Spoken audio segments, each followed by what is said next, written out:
Thank you. Good afternoon, everyone. First of all, let me say we are taking this very seriously. I think we have members in ABTA who are not only use airlines but operate airlines, and if it is not yet an existential threat, if we don't do something, it will be seen as an existential threat to tourism for us. Just to give you an idea of the scale, air passenger numbers have trebled in the UK since 1990. It was 100 million then. It's now, just before COVID, was 297 million a year. Although the global statistics may say that aviation accounts for sort of 2.4% of emissions, in the UK it's 8%.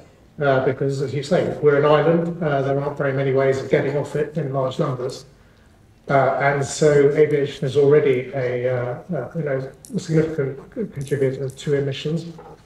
If you look at growth forecasts through to 2050, it varies. The government says it's going to grow by 49%, and the industry says 70%. I think the industry always kind of ups the expectations, but whatever you're looking at, it's a very substantial growth in numbers, and most of that is leisure travel. 83% of air passenger movements are to do with people travelling. So you put all that together, and it is obviously a crucial issue for us and for the destinations that we fly to.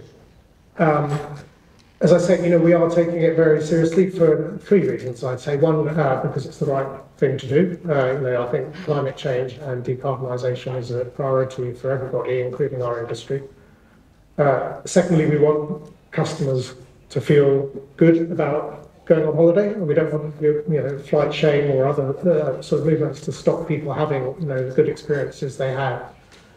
And thirdly, I think there's a perception that if we are not seen to be making strong progress, then taxation and other measures will be put in place to effectively raise the cost of flying and slow down demand that way, which is not what we want. I mean, we believe that we can meet, the government in the UK has a net zero target by 2050. We can believe we can do that within our growth ambitions, but a lot of progress has to be made technologically.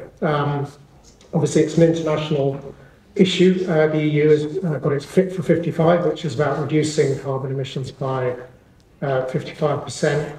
They're already starting to tax kerosene, the main airline fuel, removing emissions allowances for aviation, and have set their own target for 63% of aviation to be fueled by sustainable aviation fuels by 2050. So that's the market that we're flying into.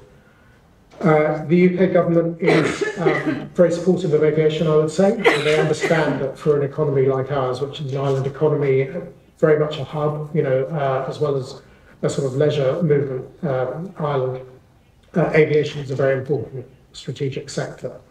And so the industry, private sector is working with the government, with the public sector, with people who manage the airspace, air traffic control, and so forth, across a number of fronts. Without going into all the detail, the UK is going to be having its own emissions trading system, which will match the European ones. So there'll be a kind of carbon pricing that is equivalent. Government wants 5 sustainable aviation plants up and at least commence building by 2025. We are setting our own target for net zero for airports and for domestic travel by 2040. And the government's putting its money behind its words in terms of investment into we've got an Aviation Technology Institute. They put about 800 million euros into that, and about 200 million euros into getting sustainable aviation fuels up and running. And also, importantly, we're looking at how we can sort of nudge consumer behaviour to help in this, whether it's about using public transport to get to airports rather than cars, and so on and so forth. So, broad-based approach to this. Very much, as I say, bringing together the public and the private sector to meet this aggressive target.